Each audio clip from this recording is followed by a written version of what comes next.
you be comfortable if later when you become even more successful that Filipinos would say, "Hey, she's like me. She's Filipino. I would love, She's Pinoy pride." You know. yeah, I mean, I think that's what it's all about. Writer PH Studios. But for this interview, please tell me about your song, Crash Landing. Okay.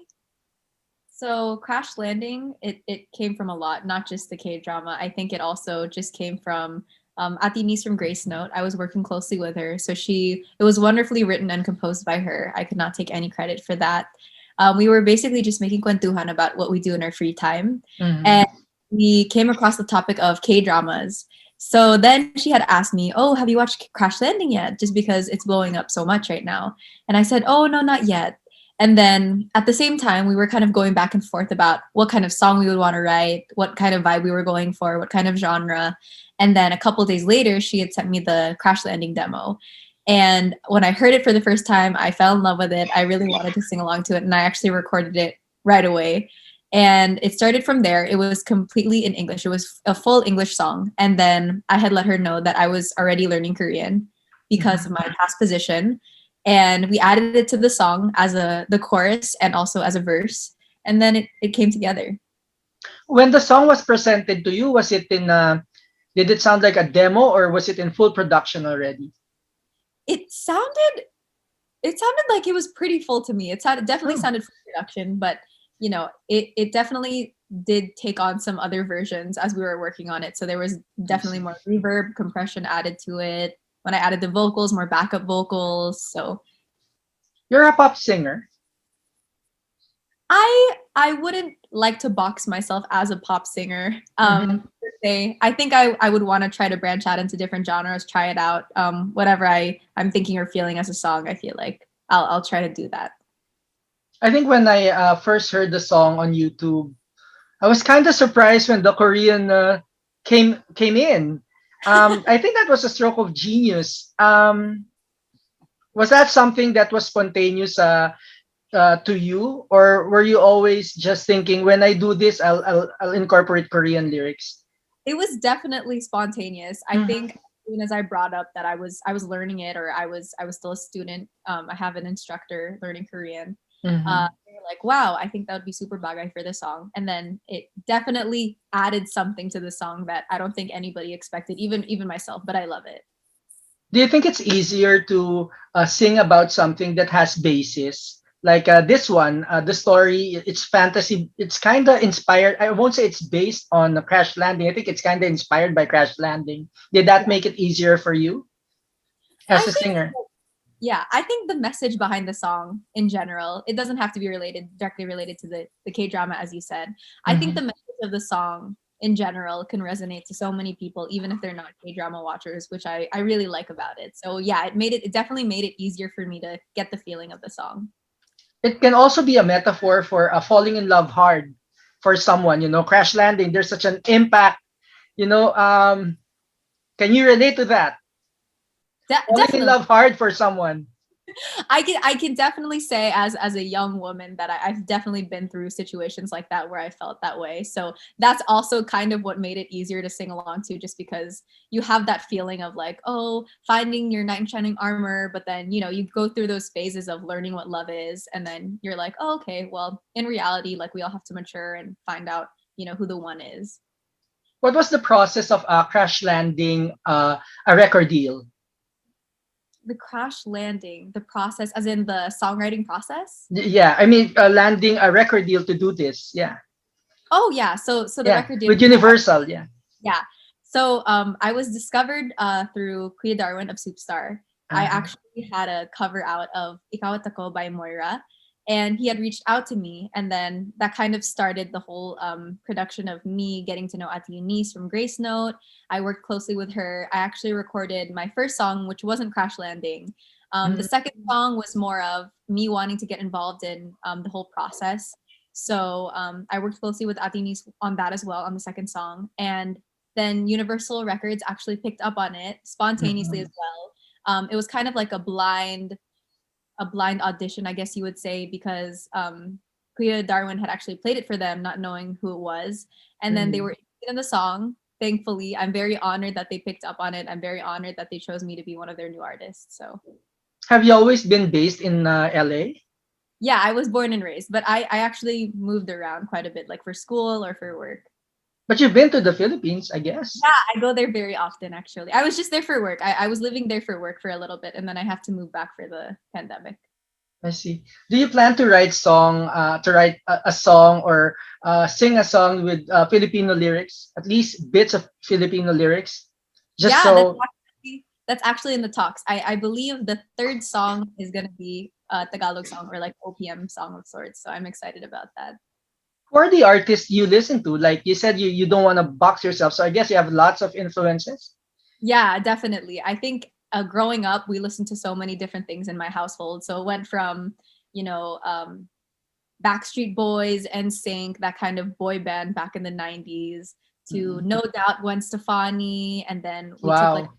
to rock. So there was Fall Out Boy, Paramore, Panic at the Disco, and then Jason Mraz, John Mayer, and then it went to One Direction. Like it totally skewed away because I became a really big One Direction fan. So I've definitely dabbled in a lot of genres, but I'm a big fan of, whatever sounds good. Hey, in the beginning, I guess you were listening to. I mean, the artists you mentioned were kind of rock. Were into Mhm. rock, and maybe that explains why you connected with Eunice. Like Grace Note is also pop rock, right? Huh. Because if I listen to your song, well, I did listen to it. I wouldn't have guessed the rock. You're into rock too, so I guess there's really no boxing a person into. Yeah. Yeah. Okay. Why did you enter the industry? I mean, we know how now, but why?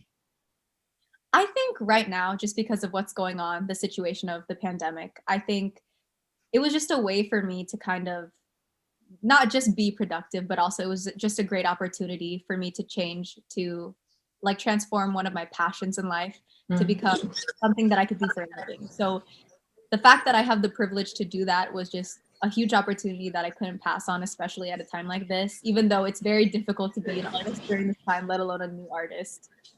But isn't the pandemic a bit of concern for you that maybe the timing isn't right, or is this the best time to launch music?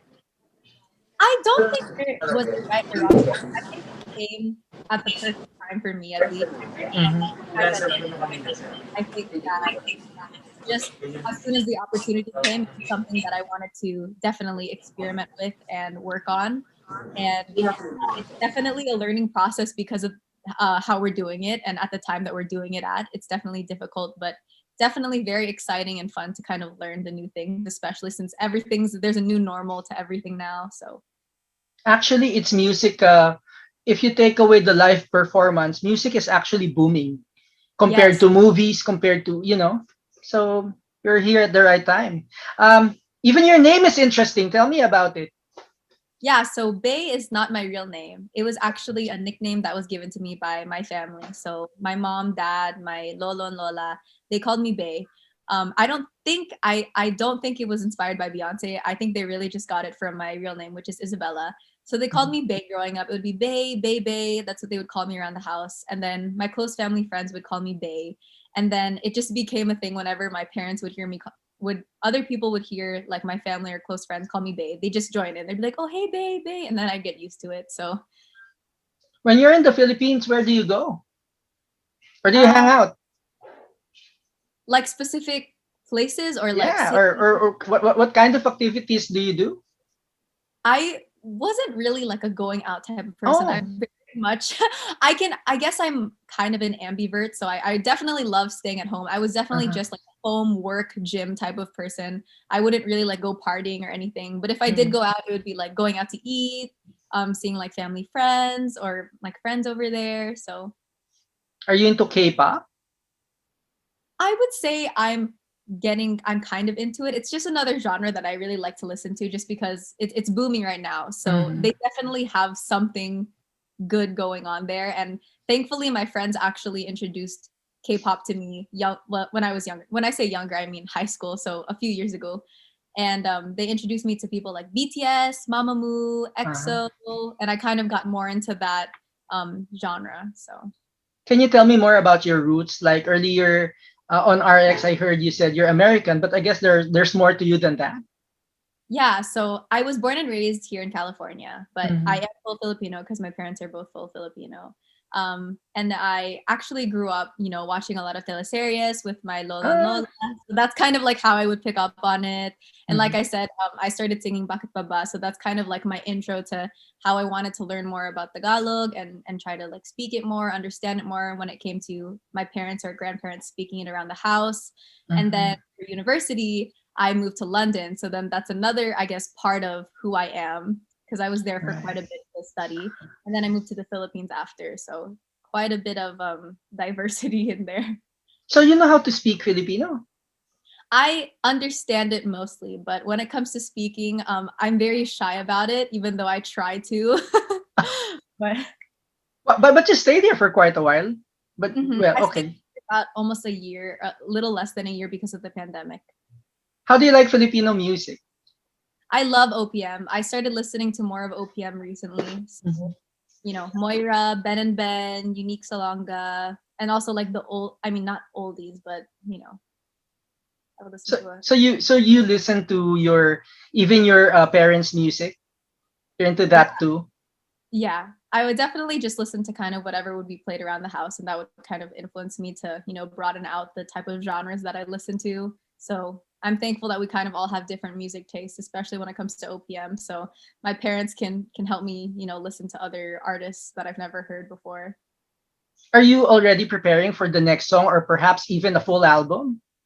If I would love to start working on a full album. It's definitely still in the works right now, just because right now I'm focusing on trying to promote Crash Landing and with the music video coming out, but definitely hoping for working on things soon with that.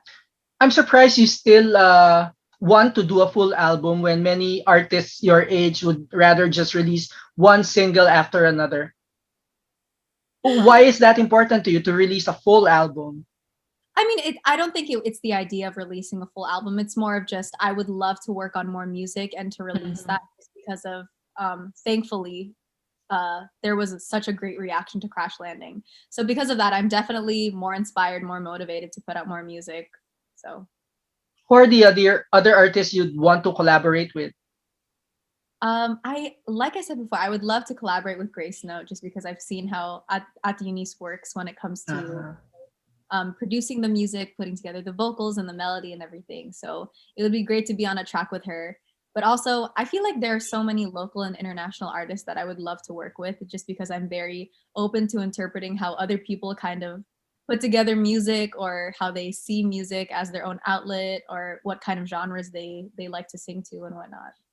Are you like Beyonce who turns into someone else when she steps on stage? Yeah, I've also heard that because I'm not sure. I think it's obvious if it's not. I'm kind of very shy, kind of very shy. I'm very shy when it comes to singing in general. So the people who know that I sing are mostly close friends or family. And I never really announce that. It's not like, oh, by the way, guys, like I sing, I do that. It was kind of just like I love to do that when I'm, alone at home, when I need to de-stress, when I want to do it for fun, Mhm. or just like when I'm just relaxing. So definitely a passion of mine that I would just kind of keep quiet and then you know it turned into something. Can you play musical instruments? Yeah, Do so you? actually, I learned piano. That was the first instrument that I learned. I took lessons for a little while, and then I went to guitar. I was so interested in guitar that it was kind of self-taught. I would look up tutorials, and the first song that I played was "Hey Soul Sister" on the guitar.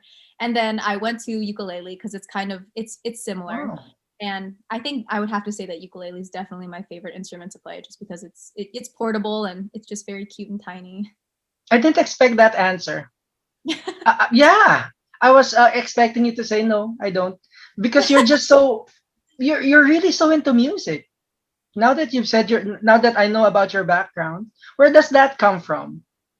I would definitely have to give a lot of credit to my family. And I mean, growing up, we were such a big fan of music when it came to like, even when my mom always tells stories about how when she was younger and pregnant with my eldest brother, Hmm. she would be dancing in concerts and like Backstreet Boys and sing. She would still be doing the choreo when she was pregnant. So I think definitely a Wow. lot of us picked up on that musical blood. My brothers, they also play instruments. growing up, we'd always jam out. We would sing in the car whenever my parents would play music. It kind of turned into how we would bond. And then that kind of became my love language, where I would send songs to my friends or people who were important to me and say, hey, check out the song. This reminded me of you. Or, Mm. Image is so important to an artist. What is your fashion style? What is the image you'd like to build for yourself? the image that I would like to build for myself. To be honest, I haven't really found the answer to that because I'm still trying to wrap my head around all of this. All I know is that I want to be myself as much as possible, remember my roots. I want to just try to put myself out there without kind of having to hold anything back. Because Right. for me, being able to share this private part of my life, the whole singing thing, is a big thing for me already. And I don't think I would want to try to change myself or put out an image of myself that, really isn't me. So being myself, I think that's the image that I want to go for. The best me that I can be. You're true blue Gen Z. Yeah, just as I was asking you that question, I thought this could be a trick question because Gen Zs are so big on authenticity. And there you go. Definitely. Definitely. Okay. I What are your other plans for this year? And how do you plan to promote Crash Landing? So it's definitely been like rounds of interviews, and I've shot performance videos and whatnot. But I think it's really hard just because, I can't I see know. people live. There can't be any live gigs. But like I said, I think having all of this come together, I think there was no wrong or right time. I think really it was perfect timing for everything in general. So even though it was difficult, I think everything came together at the right time for Crash Landing, even though it was hard to promote it. But going forward with this year, I really still want to put out new music. Like I said, I want to try to Mhm. broaden my horizons and, try to dabble in different music genres and try out different feels based on, how I'm feeling or how I'm thinking, whatever comes to me. This is a full-time job for you, if job is the right term to use. I honestly, as much as I get very anxious about doing things like this, I don't see it as a job. Like I said, it Mhm. was a passion that kind of turned into an occupation for me. So I'm very, very blessed that that even happened in the first place. Um, I guess it is a full-time job just because I'm constantly thinking of what I can do better, what I can do in the future. What did I do that I haven't done that I want to do now that I can take Mhm. advantage of just because I have the resources and everything in front of me. So Are you prepared for fame? I actually ask myself this a lot. I know. But at the end of the day, I don't want to try to prepare myself for something because things could happen, things might not happen. But I'm very grateful to be where I am. I want to stay present. I don't want to get too far ahead of myself.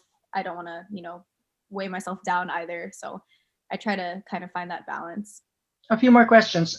What other subjects would you like to tackle in your next songs? I mean, of course, Crash Landing is a love song. Are there Mhm. other things you'd like to talk about in your music? Yeah, I've definitely thought about talk. I think, as you know, Gen Z is very big on, Yeah. mental health, Oh you know, wow. trying to be more open about how you're feeling, not hiding things like that. I would definitely love to bring awareness to things like that, or I don't know, even small things, little things to me that just make me happy. I feel like it's very hard to kind of pin subjects on what I would write songs about because I really feel like it can come from anything, whether it's happy, sad, small, or big. Have you ever thought about? I mean, like K-pop is dominating the music scene worldwide. Has it ever crossed your mind? When will it be the Filipinos' turn? I I have thought about that before, but I also realize that there are so many Filipinos who are gaining recognition, rightfully so Mhm. though. Like Yeah. we have Catriona Gray, who won. So and there's Ben and Ben who they were supposed to perform at a music festival in Texas, but it got canceled because of the pandemic. So definitely a lot of Filipinos out there are getting the recognition that they deserve. I definitely think that OPM does deserve more recognition just because it's definitely underrated. I think that there are so many artists out there in the OPM genre that do so well when it comes to songwriting and production and everything. Would you be comfortable if later, when you become even more successful, that Filipinos would say, "Hey, she's like me. She's Filipino." I would love, She's Pinoy pride, you know? yeah, I mean, I think that's what it's all about, being able to represent somebody and have them think, hey, she can do it, so can I. Like, dreams are not too big for you to accomplish. And I think just because I wasn't expecting it, like, I definitely think as long as you work hard on it and focus, I think that's such a great message, especially if I can show someone, oh, hey, like if they haven't seen someone that looks like them or, sounds like them or isn't them, they don't have to compare themselves to anyone. There's always someone out there who's going to be reaching a goal and they can always say, hey, oh my gosh, she did it and she's Filipino, so I can do that too. Two more questions. The landscape has changed so much because of the pandemic. What are the challenges for someone like you, a budding musician, a budding artist in these times? Yeah, so it started from, signing the deal with UR. I mean, you had to do it over Zoom, and obviously there's like time zone differences and recording in general. I mean, having a studio in the garage and you don't really know how to work the equipment, because I wasn't very familiar with professional equipment. I Mm. was so used to recording voice memos on my phone or kind of having it on my laptop, just plugging in my earphones, making audio based off of like my keyboard keys. So definitely hard for me to learn on my own. But at the same time, I wasn't really on my own because I had, Superstar teams there to help me. I had the support from UR. So definitely had the resources I needed. It was just different in how I learned it. My last question. Who do you represent? What do you represent? What do you want to stand for, Bay? What do I want to stand for? Oh, that's also a really great question. When I think about what I want to stand for, I have so many beliefs, especially nowadays with things that are going on, so much inequality in the world. Um, but at the end of the day, I feel like as an artist, it's not really a job or a responsibility. You just feel this need to kind of put out music that makes people feel better, that kind of reminds them that there's still good in the world, to appreciate the things that you have, to appreciate, being where you are, when you are, being present in the moment. So I couldn't really tell you what I want to stand for. I think it always changes, but I think I will try to always stand for what is right.